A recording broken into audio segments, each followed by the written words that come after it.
So you've just invented time travel. Well done, you clever little sausage. Let's go back and fix human history then. Before you leave though, why not pack a suitcase? But what to take, what to take? Well, obviously shoes, toiletries, clothes, and depending on how your time machine works, how about a fucking spacesuit?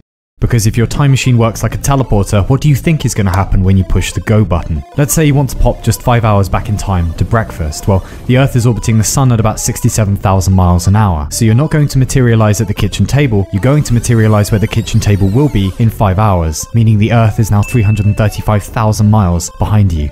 You doink. Alright, so let's say your time machine isn't a teleporter, but just— and that's even ignoring the fact that the Earth and Sun are also travelling through space together with the entire galaxy, and the galaxy is going at about 1.3 million miles an hour, so you'll probably just end up in interstellar space alone, and dead, and alone, and dead. Yeah, but really, let's just say your time machine isn't— well, I guess you could launch yourself in a rocket, fly out to where the Earth is going to be in exactly 5 hours, somehow travelling faster than the galaxy, good luck, then turn on your time machine and hope you got the calculations right so you don't end up materialising in the ground when it catches up with you.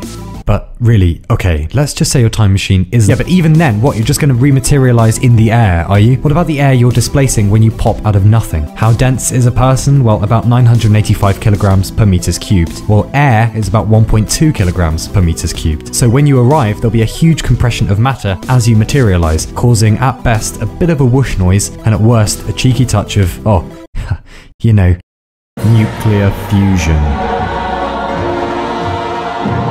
So really, let's assume your time machine isn't a teleporter, but something friendly like a closed time-like curve, or a wormhole, or whatever. Great, so go wrestle Genghis Khan, piss in Caesar's lemonade. Now, down to business. From here in, we'll assume that A, the past can be changed, and B, you're a sociopath. Let's see if we can nudge humanity off in a better direction then, shall we? Step 1, don't be dead.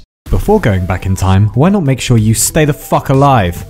Pack antibiotics, lots and lots of antibiotics, especially doxycycline if you're going anywhere near the bubonic plague. If you run out of antibiotics, and under no circumstances do this unless you are in fact a stranded time traveller, you can make very improvised penicillin by leaving mouldy bread until it goes bluish. Also, if you aren't getting water from a well or the rain or an aqueduct, how about don't drink that shit ever? Boil all of your water first, then you'll need to filter it. Find something bottle-ish, add a layer of charcoal, layer of sand. Hooray and a cheer! You just beat diarrhea. Step 2. Get clever. Before you go, read up on the basics of steam power, harmonic oscillators, pendulum clocks, germ theory, modern military strategy, monarchic history, the schematics of the printing press, and all the card tricks you can stand. Use a mnemonic technique to commit stuff to memory. A good one is the person action object system. Let's say you want to remember the dates of, oh, I don't know, solar eclipses for no reason in particular. We'll aim for memorizing about 30 of them, so pick ones in the time and location of whichever era you're going to. Now you'll need to remember the date of the eclipse and the exact time of day. Now come up with at least 10 people, 10 actions, and 10 objects. So let's say we're trying to remember the number 326. Well, 3 in the people list is Winston Churchill, 2 in the objects is wash, and 6 is a unicorn. So Winston Churchill washing a unicorn. 326 is easy to forget, but good luck getting that image out of your head though. Next, memorize any embarrassing secrets we now know about the monarchy of the time you're going to, and congratulations, you now have the foresight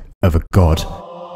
Now pack some gold and silk and nylon and a laser pen and an air horn and some special chockies because, yeah. Personally, as an English native speaker, I would wander back to 14th century England because A, it's before the Enlightenment and people will be way easier to bullshit, and B, further back and there isn't enough metallurgy and they'll be speaking Old English. But it's your time machine, do whatever.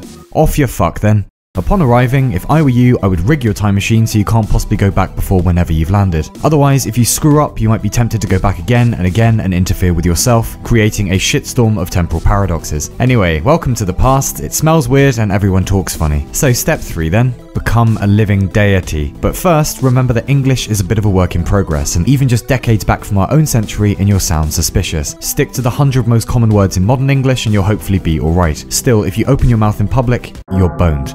Locate someone vaguely trustworthy but not too clever, give them some gold, make sure they understand your instructions. From now on, they speak for you. Next, you need to dress up in all that silk and nylon. Nylon won't be invented until 1935 and silk is still rare in Europe at the time. People will love that shit. Now introduce modern music. The rhythms are so alien that people will immediately flock to it. My milkshake brings all the lads to the courtyard. They're like, it's better than yours, Jehovah. It's better than yours, I could teach you. But I'll check with the priest. Grand. Next, go out in the streets and get your spokesperson to announce the next solar eclipse, which you've memorized. People are going to freak out a bit, so let off your air horn a few times, flash your laser pen about a bit, make a song and dance of it, yeah? When the solar eclipse happens, immediately announce the next one and claim it's you doing it. If people say, "Hey, you didn't do that," just say, "Yes, I did."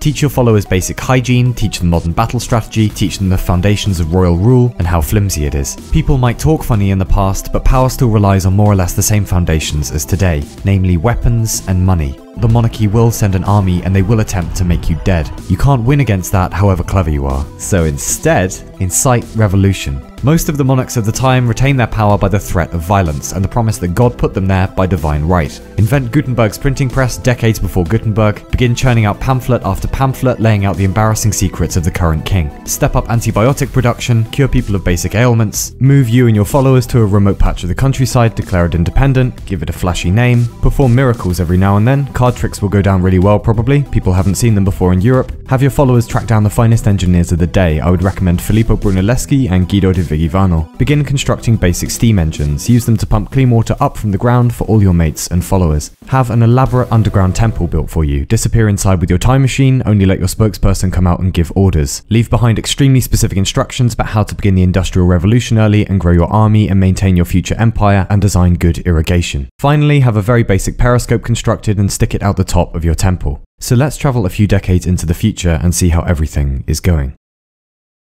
Slowly accelerate the passage of time. Day and night will begin to pass visibly in front of you until the sun appears a single golden line across the twilight sky. The seasons fleeting by in seconds. The fevered commotion of insects no more than a blur, than the flurry of passers-by outside, of generations waxing and waning, of great structures built in your name. The fingerprints of science and philosophy born long before its time. The drumbeat of industry coming alive. The development of modern medicine, of scientific materialism, of the mastery of nature, of the acknowledgement of the right of all humans to exist in a state of international equanimity. The dawn of an age where millions need not die of disease, of hardship, of war. You steer humanity now. There have been leaders and thinkers and sages throughout history, but none of them had your advantages. Now you can refashion history in the image of dignity and kindness and universal concern for every human alive, and all of it presided over by you, half human, half deity, moral, just, indomitable, indefatigable. How noble in reason, how infinite in faculty, in apprehension how like a god. Wow, I mean, not a god technically because people can still revolt against you and you can't do anything about it. So let's try a few changes in tactic.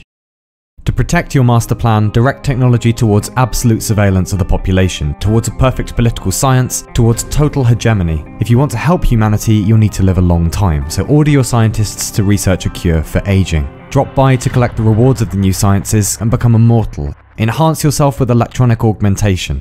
The problem with humanity? Too much freedom and leisure time. Remove both. Ban books. Ban mass communication. Rule undisputed. Technology in your left hand, power in your right. Dropping in occasionally to make alterations or dispense great justice and retribution in the name of peace. Shepherd humans out to the local planets, establish colonies, then spread out to the stars. Create a galactic empire, rule with imperious malice lest humanity revert back to its bad habits. There'll be no love except the love of you. There'll be no art, no literature, no science. Total domination, unimaginable power, unlimited rice pudding. Who could stand in your way now? Who would fucking dare? As monarch of the galaxy, as pilot of history, as god emperor of time.